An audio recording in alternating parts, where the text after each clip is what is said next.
all we had to do was implement some good lead capturing software and then run some halfway decent ads on Facebook Marketplace. And the ads, this was before I really knew how to run ads, get a designer or anything like that.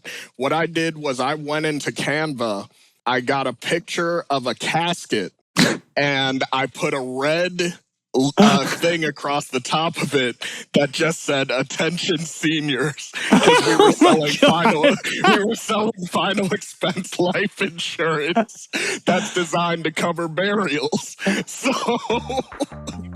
did it work? Yes. Oh, there you go.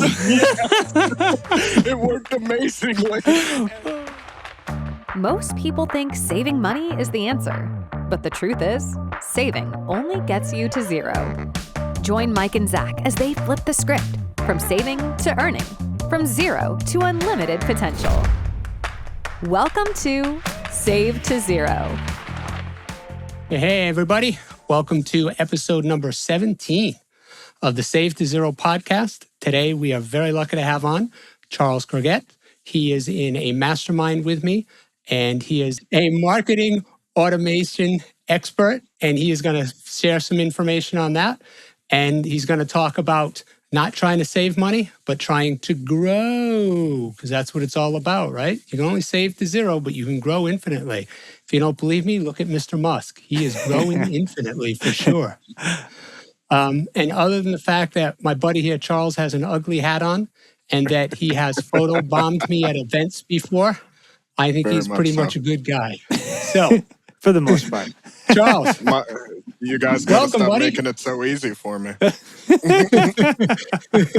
I'm good. Thanks for having me on, you guys. I appreciate it. Absolutely, man. So I just did your intro, but still, clearly I didn't do it justice. Tell us a little bit about your background. Just kind of give us a 50,000-foot view, and we'll see where this goes.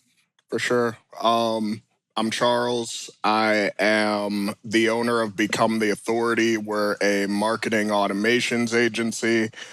We just noticed there was a big disconnect when it came to marketing and systems, especially with people in the trades. So we decided to, number one, tailor our marketing towards getting leads for people like plumbers, electricians, people like that, right? But we noticed the major issue is that what happens when a lead comes in? How are you guys managing it? Is someone getting a phone call? Are we sending them a text message? Are we booking their appointment immediately, or are we reaching out 5 hours later? These were concerns that a lot of business owners had because they didn't have a standard procedure on how they dealt with new people. They had some leads going to this email, some leads going over here, some coming through the website, some just on their smartphone. So we were like, let's build the automated system side of this as well.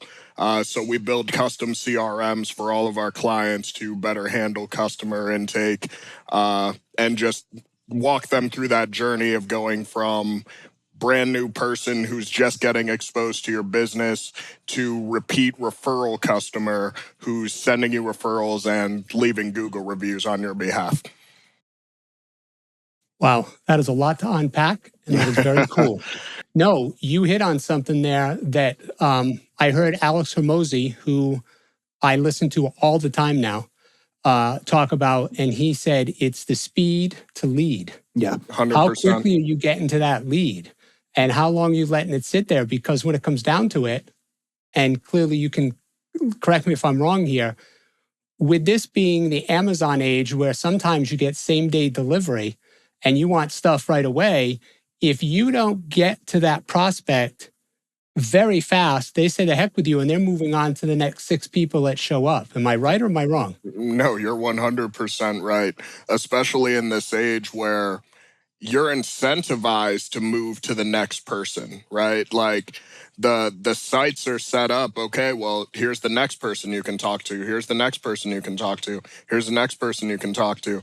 So if you're still clicking around after 5 minutes after I've submitted my information on a website, I'm just going to go talk to someone else, especially if I'm a plumber or an electrician or something like that. I don't have 5 hours for you to shuffle around before you call me. I'd like to get my toilet fixed.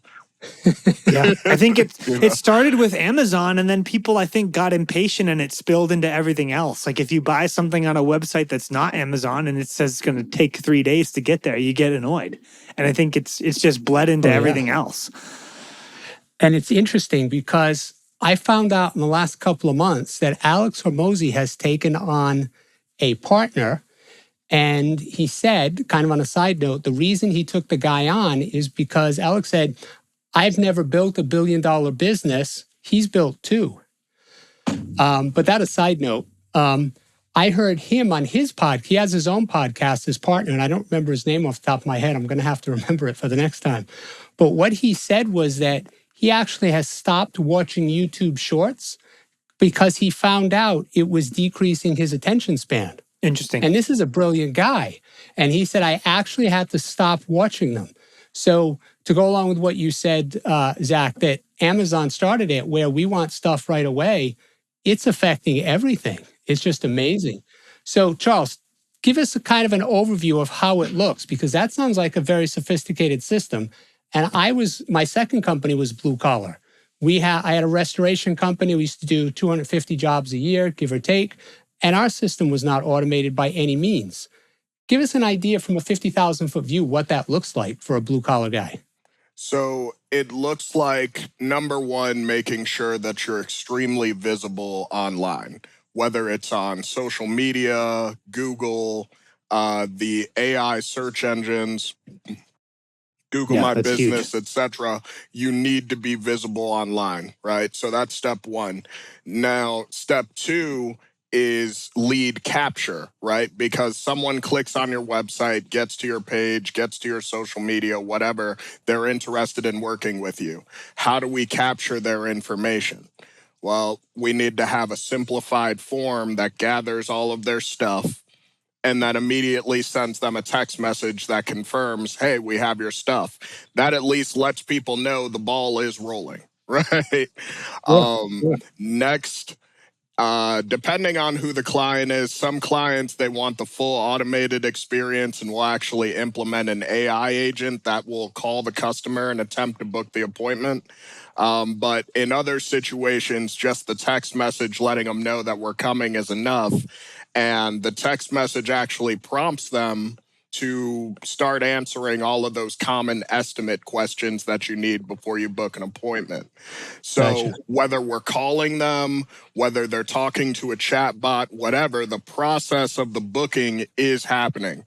Once the booking happens, whether they close the deal, if they close the deal, cool, we move on to the next thing. If they don't close the deal, they're put into lifelong follow-up. And once you're in my funnel, you're never getting out. We're going to send you... I'm in funnel hell, get me out! You are never getting out. So text messages, emails, they're periodic. They don't have to be spammy, but it's important just to let people know, especially if you're a local service business, right? Like... perfect example, I work with a roofer. We just had a major storm here in Cleveland. So we immediately changed up a lot of the messaging that we were sending out to people to reflect the storms that just happened in this area. It's like, hey, if you need us to come and take a look at your roof, etc. Very smart. Right? You know, that's important, and it shows people that you aren't just like churning things out. It means you are paying attention and we're here to service you and help you, right? So if they don't close, they get lifelong follow-up. If they do close, that's wonderful. We're still not done with you yet, though. Once your toilet may leak in the future. So once the job's completed, they immediately get a text message and an email just saying, hey, thank you for your business. We'd love it if you could leave us a Google review. Pro tip on this, we don't send them right to the Google review page. What we do is we send them to a mock landing page that has just 1 to 5 stars. And if they click anything below 4 stars, it just sends them to a little thing where they can air out their grievance directly to us, and it doesn't go to Google. If it's anything above those 4 stars, we send them right over to Google. They leave a review. And then we're still not done, because they still get newsletters and text messages from us prompting them to potentially give us referral business or repeat business. And the beauty of this is that when you're highly visible and you've got your systems built out like this, it compounds. You get more and more people into the list, and then you can also take that list and feed it back into the advertising platforms to make them perform better and lower your overall lead costs. That is cool. Yeah. Seriously, you got my there's a brain lot is there. just going because people think you just make a phone call and that's it. And you've got this whole system built out so that you can keep them front of mind awareness. You respond quickly. So you got the speed to lead, you got the front of mind awareness, and you're on top of what's going on in the local market. Like you said, we had a weather event come in. So now we need to contact people for the roofers. That's brilliant. I love how you say you ask for referral business too, because I think a lot of people think, oh, I did this guy's roof, I'm not going to see him again for 25 years. And he's, you write him off and he's done as a client. And it's pretty cool. The referrals or, leaning into storms and things like that, I think is a great way to get repeat business from existing clients. That's huge. I think where my strength in this comes from is my background prior to opening this agency was actually in insurance sales. So, and I was going out and physically seeing people and stuff like that, but you have to actively sell people, right? And a lot of times my sales team that I was training, they would be like, well, I can close them, but it just doesn't seem like I'm really getting enough. And it's like, well, did you ask them if they have any family or friends? Did you, if this person needs life insurance and they've never gotten it before and they're in their 40s and they've never thought about this before, it's very likely that the rest of the family has also never thought about this. Right. So it's time to go ask those people for referrals. And we were able to increase our year over year close rates by 20% just by asking for more referrals. So we know that referrals are huge, and that's why it's like, hey, you need to double back. If you did a great job with their roof, they have neighbors, they know other homeowners, incentivize them to a certain degree, and then they turn into a sales team for you. That's fantastic. Now, when you set up there, I'm going to switch gears a little bit. When you set up the CRM, without letting out the secret sauce, because, we have as many listeners as Joe Rogan does. So without letting out the secret sauce to your competitors, are you setting up a custom CRM in GHL or some other well-known platform? So we're using Go High Level primarily. But as it relates to most of our trades businesses, we tend to integrate it with another CRM called Jobber. Okay. House Call Pro is another good one too, but I'm more privy to Jobber. The reason why is because the Jobber CRM is more operational in its functionality. You can use it to assign your workers to this particular job. You can optimize their route if they have a series of appointments they need to hit that day. All of that can be done inside of Jobber. So what we typically teach the business owner to do is to operate inside of Jobber, and then we set up automations to where Go High Level and Jobber speak to each other. So whenever they execute a certain function inside of Jobber, all of the marketing and et cetera happens inside of Go High Level. That's amazing. How long did it take you to set up your model and get it to actually work? Because that's a lot of moving parts and pieces you got going on. That's a ton. Yeah, I mean, it is a little more like sophisticated in scale, and we're not looking to just work with every Joe Schmo with a truck, right? We're looking for serious operators who have already kind of put the effort in to lay things down. But as far as marketing and automations and everything like that, I've been doing this stuff for close to 10 years now, from my time in insurance running my own agency. But as far as locking in the model, the business has been open about 2 years now. So the Yep. first year was just kind of like, I don't know what I'm doing. I have no idea what I'm selling. I don't know who I'm helping. I don't know what I'm setting up. I was only building CRMs for people. And the first CRM build I did was like $100. I didn't even know how to charge it or anything like that. He just reached out to me. He's like, hey, can you help me set this up? And I was like, yeah, just, I don't know, buy me lunch or something. I'll do it. But he got such good results from just that CRM that I set up for him that I thought to myself, you know what, this could be a business. Now, I know that I have to sell this for more than $100, but this could be a business. And so that's when I started getting in the weeds, meeting more owners like yourself, joining some of the networking groups and stuff like that, and just like understanding the process of how do you price something, how do you value stack something. You know, this was my first business that I've ever built by myself from the ground up with no other real like footing. This is like completely my idea. And so we just kind of went from there. So I would say the first year was just kind of locking in on what I was doing. Once that was knocked out, I was able to really go aggressively with kind of pushing premium offers to larger business owners, which is where I wanted to be at. Sure.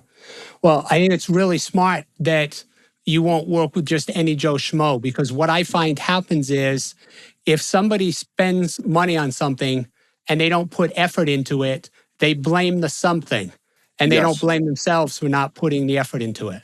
Exactly. Yeah. That's so huge. You actually hurt your reputation by dealing with people who aren't quality people to begin with. So that makes complete sense. Have you had issues with getting blue collar people on board? Like, I know stereotypically they can be kind of slow to want to adopt technology. Have you had issues with that?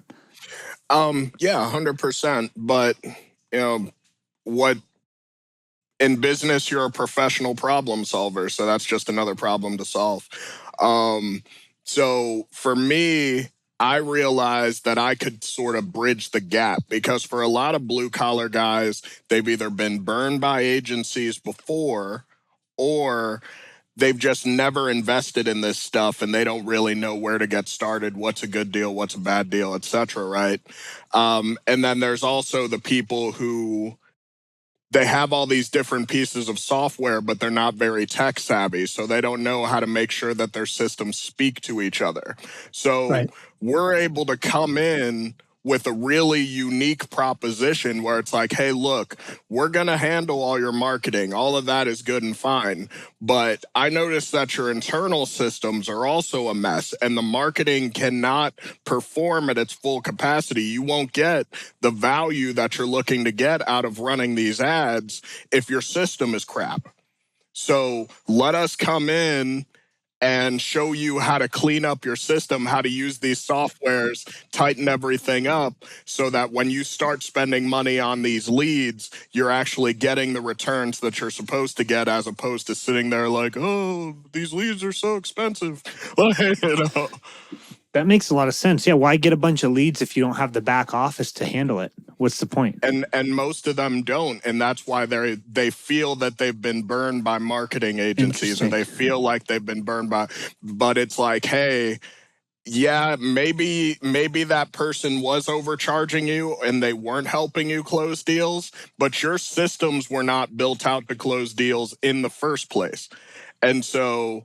Usually my first test of whether or not this person is going to be a good fit for my agency is when I tell them that. Like, hey, so your systems are crap. You know? You must get quite a range of responses to that question, huh? So some people they're like, dude, I know, I need you to walk through it. Like, what do you mean? Explain it to me. Some are very curious and receptive. Others are like, I'm never going to talk to this guy again. And you know? But again, I think to myself, I'm targeting blue collar businesses that are at least at 500,000 in revenue per year. I'm looking for guys that want to grow. They're potentially thinking about exiting or just going large. Like, these are operators that I want to work with. So an operator wants to fix the system errors. So they appreciate the candor, whereas somebody that's ego driven or trying to save every penny and all that other stuff or whatever, they're gonna feel offended by that, and they're not gonna want to work with me, and that's fine. I think that exclusion is actually one of the best marketing tools you can have, like, because it tells you, hey, I'm not your guy if you're looking for this, Right. Oh, I Interesting. agree. Yeah. Zach, what's my favorite line from one of our people in Florida? What's the There's a cost? couple. Yeah. Okay. Okay. Yep. What's the the cost? Yeah. Whenever you explain anything to him, the words out of his mouth are, what's the cost? And Right. that's it. And as soon as he hears a number, he's done and he won't listen to anything else. Yep. Doesn't matter what So- it does for you, what benefit you get out of it, the value. Nope. Doesn't matter. Cost. What's the cost? Yeah, he's not And able see, to see those the are big picture. those are conversations I don't even have them. I tell people, I'm like, hey, I think we're fundamentally misaligned, because do you want to solve your problem, or do you want to hold on to the little bit of money that's in your bank account that's going to slowly trickle away unless you solve this problem? And a lot of times people value your service at what you price it. Like, if you tell somebody, I'm going to build this whole CRM for you and I'm going to do all this stuff, you're going to get all these leads and I'm going to charge you $50. My first thought is, well, how good can it really be? Exactly. Yeah, that scares me. I know when I like, if I was going to get a roof and I had 3 people come to bid it, I always knock out the lowest bidder right up front, because I know that what they're going to do 9 times out of 10 is low bid, and they're either going to do shoddy work, shoddy quality, or they're going to come back for the change order. Yep. So I want people who are aligned in their price. Then I can compare apples to apples. And ultimately, do I just need to flip a coin? Do I like this person better? Whatever the case may be. And what's my connection with them? So being cheap is a race to the bottom. Yep. It's 100% a race to the bottom, and trying to put your pricing around that is also a race to the bottom. It's not something that I do. I'm like, you can shop at Walmart or you can shop at Louis Vuitton. Both of these places sell clothes, but only one of them is Louis Vuitton. So I like to think we're a Louis Vuitton kind of agency. And would you rather have 10 clients and have them charge, they pay you $1,000 a month, or would you rather have 5 that pay you $2,000? You can do less work, you can focus more on them, and you make the same money. What's easier? And that's exactly my model. I'm like, I would rather have 5-10 guys giving me anywhere from $2,000 to $4,000 per month versus I've got to chase a bunch of people around for $500 to $1,000 per month. Yeah, it just sounds exhausting. It does, just hearing about it. Yeah. So you said something interesting earlier. You were in sales and you had your own agency for insurance. Yes. And I suspect it was life insurance, since that's the analogy that you used. Yes. So how did you learn the tech side? Because that's a completely different side of the brain. That's true. It really is. That's a great question. No, you're right. I love you guys to death when I say this. Insurance is notoriously an old white dude's game. So there's not fine. As long as I can make basketball jokes, we're good. So with that because being when they said, say white men can't jump, they're not kidding. Have you ever what Zach try and jump? It's not going to happen. I can get at least 4 inches off the ground. He's not going any higher than me. So it's all good. With that being said, though, there was a lot of slowness behind innovating things and trying new stuff and things of that nature, right? But the beauty of working in sales sometimes when you have the numbers, you can be a little bit of a cowboy because you're bringing in revenue for the company. I was very much a cowboy. So when COVID happened, we went from going out to see people to having to sell people over the phone. And they hooked us up with this really rinky-dink phone system. We were still trying to sell to people who had submitted a lead by mail. So that means this thing is like 2 weeks old, and now I'm trying to call them. This is in 2020. You right? called them? You didn't write them a letter back? Yeah. So we're trying to call these people. They're like, that was 3 weeks ago. I don't know. So I was like, hey, I'm going to build out my own system. I'm like, me and my agent, I'm like, I'll use my own money. I remember talking to them about this at an agency owners meeting.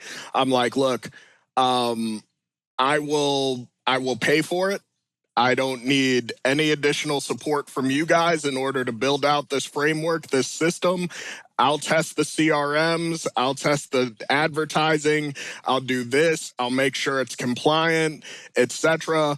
Like, you've already shown me the advertising guidelines. I'll make sure our ads don't fall into that stuff. And I just got to work. So I wound up stumbling across Go High Level, and I was like, oh, this thing is amazing. I need to start running my whole agency on this. And sure enough, we did. Fast forward, we wound up still being able to hit record-breaking numbers in the middle of a global pandemic. I was like, okay, cool. So that's all we had to do was implement some good lead capturing software and then run some halfway decent ads on Facebook Marketplace. And the ads, this was before I really knew how to run ads, get a designer or anything like that. What I did was I went into Canva, I got a picture of a casket, and I put a red thing across the top of it that just said "Attention Seniors," because we were selling final expense life insurance that's designed to cover burials. So did it work? Yes. Oh, there you go. It worked amazingly. And my God, that's funny. The first quarterly meeting after those ads went live and a bunch of people had seen them, there was the offense, there was the irritation, and they're like, this can't be working. And then they put our numbers up on the screen. It's like, it's fucking working. So I was like, because guys, we know what we sell. I mean, I'm someone where I know we can do all the sales tactics and wrap around it and all that other stuff, but it's like, I think that we're at a point where people just want you to get to the point. Yes. Yeah. You know, don't tell me that you're coming out here to give me my free burial guide or my free roof and inspection or this and that or whatever. It's like, hey, look, you've got a problem. I've got a solution. Let's talk about it. Yeah. Do you want it or not? People appreciate that now. You know, I got to tell you, that goes back to a Hormozy episode. And I'll try not to bring him up one more time in this. No, I love Hormozy. And he talked about having a gym. He said, if you're starting out and your gym is hot and it smells, say that in your advertising. You can say, listen, my gym is small, it's hot, and it smells. But man, we have the best classes out there. Give us a shot. Yes. And that's it. He actually says he wants to be the most FTC compliant person out there. It's like, this is what you're getting. This is what you're getting. Yeah.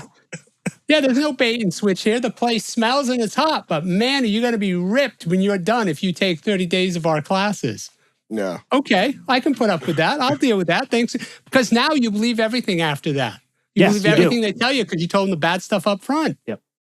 And see, when you fully understand your ideal client profile, then you can speak to them like that, right? Because I know a lot of people personally. I'm a gym goer. I train MMA, right? But I know some bodybuilder guys in my circle, they love those dingy back room, back of a warehouse, we're lifting chains and rusty weights kinds of gyms. They love that stuff. You know, they don't want to be at a Planet Fitness. So when you put that in the ad, it's like, hey, look, if you're sick of this Planet Fitness nonsense, come join us in the back of this warehouse and we'll get after it.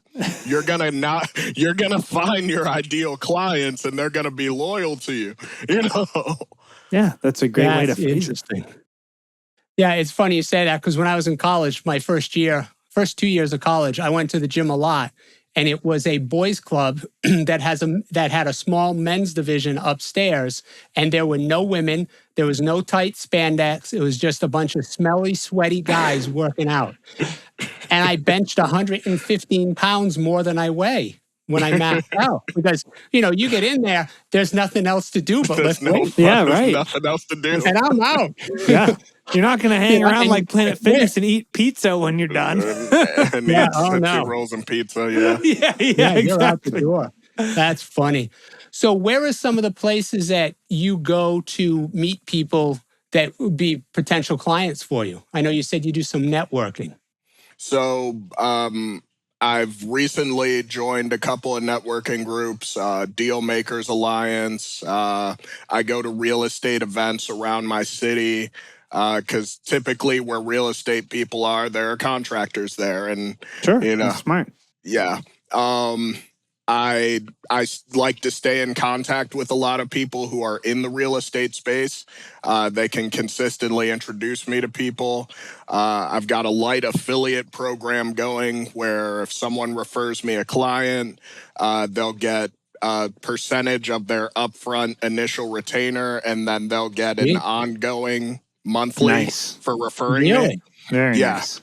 That's nice. So it can stack up pretty well. I've got a couple buddies that are, they get treated to lunch every month or so because of me. So stuff like that is my main thing. And then doing podcasts like this, I recently started getting heavy on the podcast scene. It's just been helping a lot with the additional authority. They can look up and find more information about me online. That's excellent. So have you ever considered going to like the Building Contractors Association, the BCA?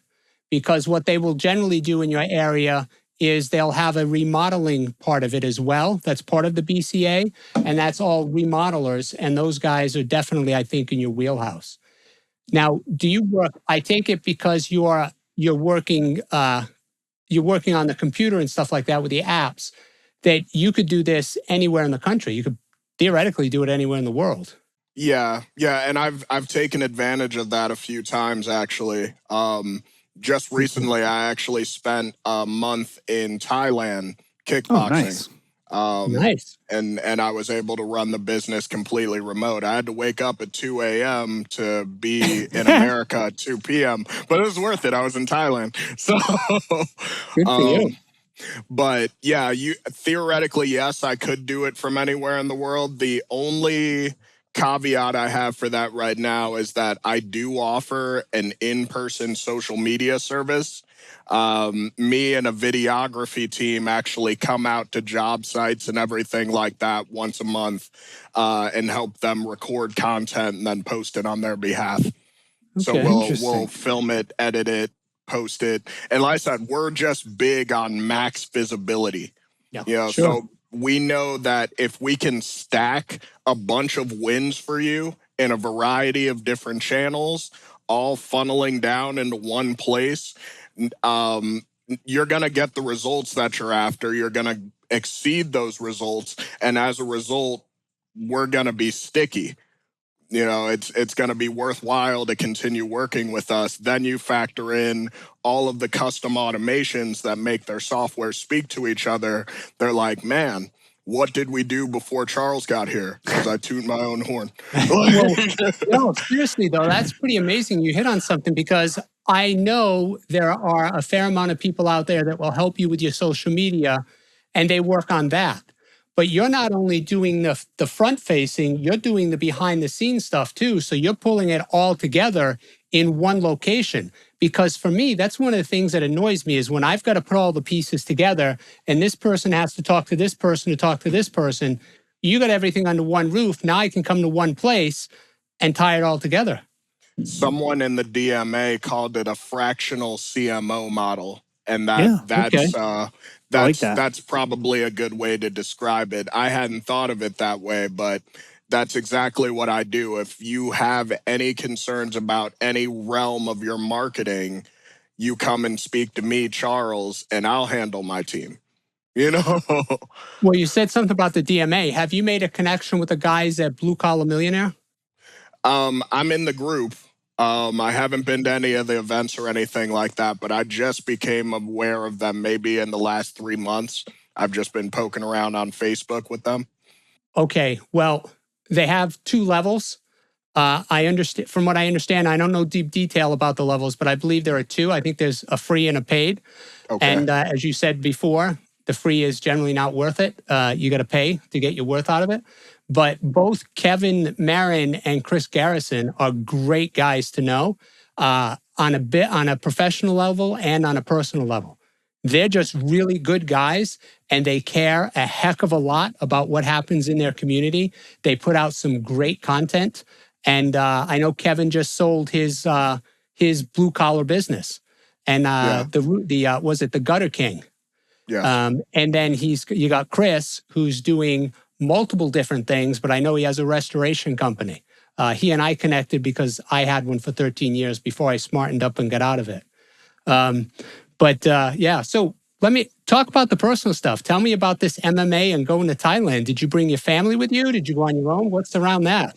No, I went solo. I had always wanted to go over there. I love Muay Thai, I love kickboxing, and that's what they do over there. They drink, smoke, and fight every day. And I was like, you know what? That sounds like it'll be fun to get into for a little while. But it was absolutely beautiful. Woke up every morning at 5 a.m., walked over to the gym, trained for 2 hours, come back, eat some chicken and rice, do some stuff on the computer, nap, go back and train again from like 5 to 8 p.m., nap again, then wake up and do some work because I'm doing stuff in America and might have to talk to some people. But it was great. I mean, and I'm at a point now, I don't have children or anything like that yet. So traveling and just kind of figuring out where I want to be and what the world looks like and everything like that has been huge for me. So I've just been doing a lot of traveling the last couple of years. Fantastic. Give me a couple other countries you've been to. I went to St. Thomas, Virgin Islands, been to the Bahamas recently. At this point, hit maybe 25 out of the 50 states. Nice. Checked out Korea, Thailand, spent a month in Mexico working on my boxing. Yeah. So that's awesome. That's awesome. Yeah. So it's pretty cool. My next one I was looking at doing is Colombia. Okay. Fantastic. Good for you, man. That's exciting. Awesome. Well, had I known that you were into MMA, I wouldn't have given you so much grief. Now I'm going to have to be nice. You better watch out, Mike. You better watch out. Mike, you should have been watching out before that. I'm like, place your shot. Don't let the camera fool you. I'm like a good foot taller than Mike. Oh, easy. When I met at the event, it's like, dude, what the hell? In your business, Charles, is it just you? Do you have any assistants? Like, how do you have things set up on your side? Good question. Yeah, so we use, and it comes back to the save to zero kind of mindset. I'm huge on outsourcing. So for our social media, I've partnered with a media production team. They handle all of the social media and everything like that. I just show up and ask the questions and kind of guide people through the content days.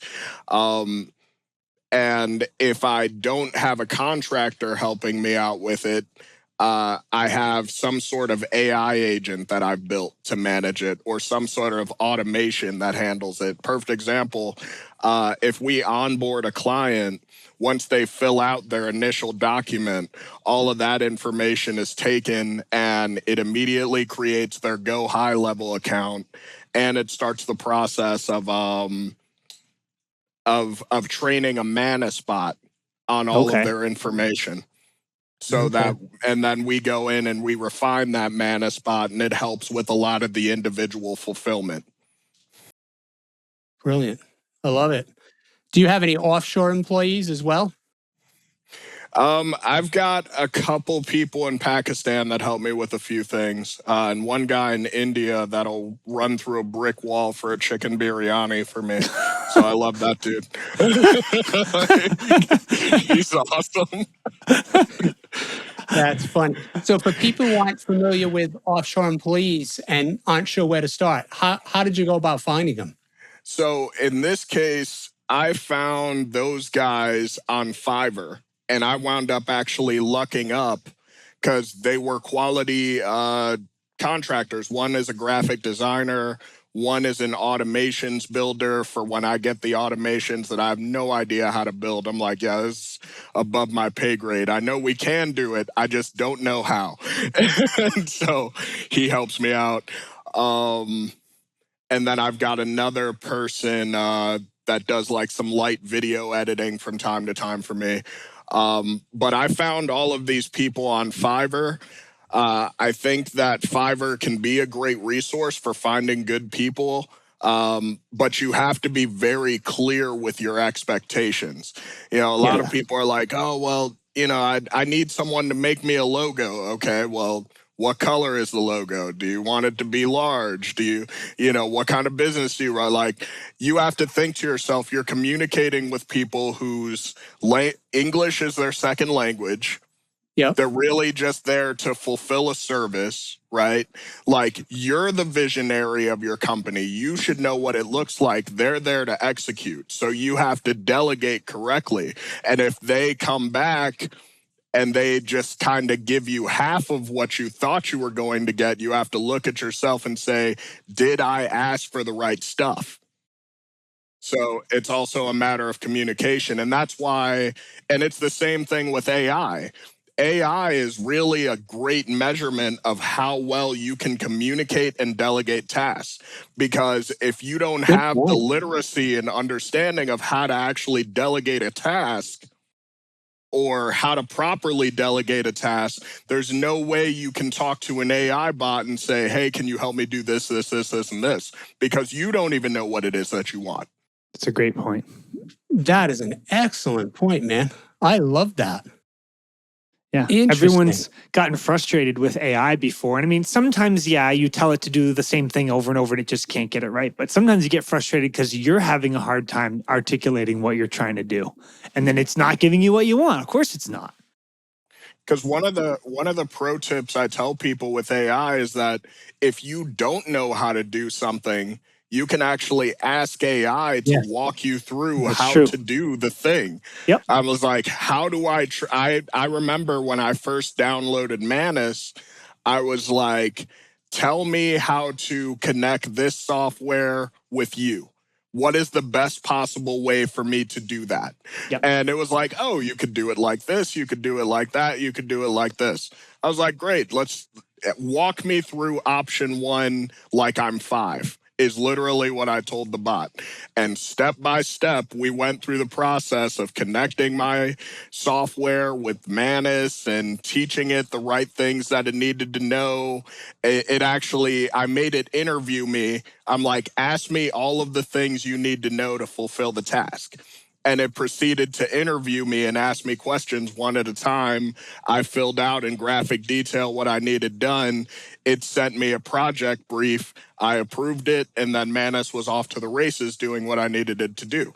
Yeah, we've been very happy with Manus over the last couple months. I love Manus. Game Manus changer. is cool.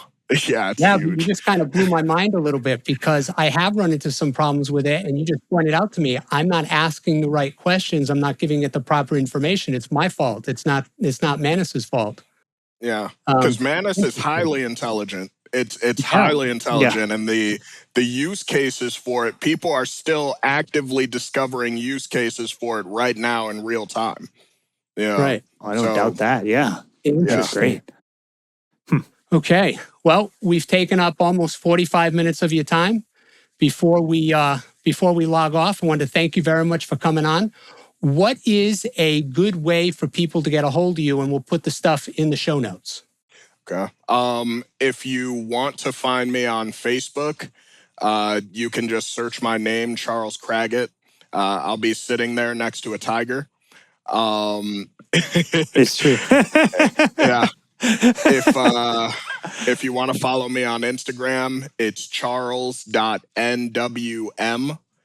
And if you're interested in working with me, if you've got a trades business and you're looking to tighten up your stuff or clean up your marketing, you can go to www.getjobflowsystem.com. That's the name I gave our framework, is the Job Flow Framework.